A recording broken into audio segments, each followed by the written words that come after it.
In this video, we explore self-limiting beliefs about pain. I'm Carolyn Zeff, and I'm an athletic therapist and osteopathic manual practitioner. I believe that by changing your story, you can change your pain. So I'm going to start the video off with a very basic breakdown of pain. So input comes into the brain, and the brain interprets the input, and then based on its interpretation, the brain decides if it should create a pain output or not. And a pain response is created from any combination of noxious stimuli, nociception, and neural connections that correspond to the sum of a person's memories and emotions that become activated. So thinking about that, we can actually change output signals of pain from the brain by changing the perception the brain is using to form its own interpretation of the situation.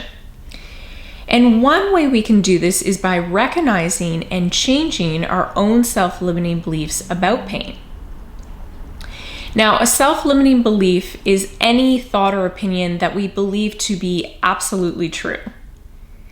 And self-limiting beliefs tend to have a negative impact on our lives because they stop us from moving forward and growing on a personal or professional level, or even limits our ability to get ourselves out of pain.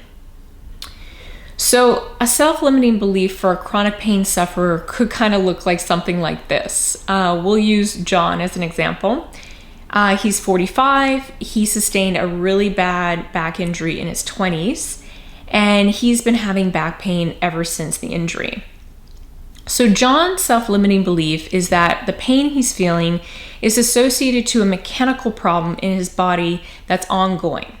Could either be from slip disc or a pinched nerve. It's just something he feels hasn't healed in his body.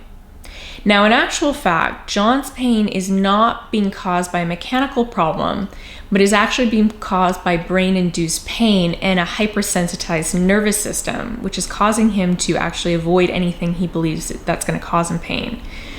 So his self-limiting belief about his back pain is leading him to really avoid and brace against specific movements and activities because he thinks it's just going to damage his back further. So this is actually, unfortunately, though, perpetuating his back pain. Yeah. So take a second here and just think if you can identify anything in your life that is leading you to a self-limiting belief about pain.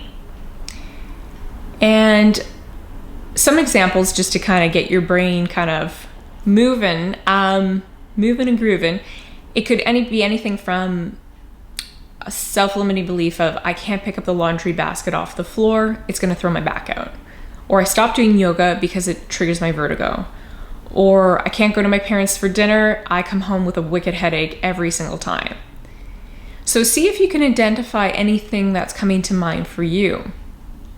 And also at the same time too, I just want you to think about how is this limiting belief holding you back from accomplishing a goal or doing something that you want to do? So again, in John's case, it might be something like his, back's damaged, it's fragile. He can't bend forward because he tenses up and he thinks it's going to throw his back out. So he avoids picking his kids up, and that makes him frustrated because he really wants to have that engagement with his kids. He wants to be able to kind of wrestle with them, have fun, but that self-limiting belief is holding him back. So unfortunately, self-limiting beliefs do cause us to do fear avoidance type behaviors. So one strategy to overcome maybe a self-limiting belief is by looking for credible evidence or professional advice that actually supports the opposite to what you believe to be 100% true. And then starting to reframe that self-limiting belief for you and take steps to overcome the belief and then overcome also maybe some fear avoidance behaviors that you're engaging in that are limiting you from overcoming pain. So I hope this video was helpful. If you liked it, please subscribe and share it with a friend.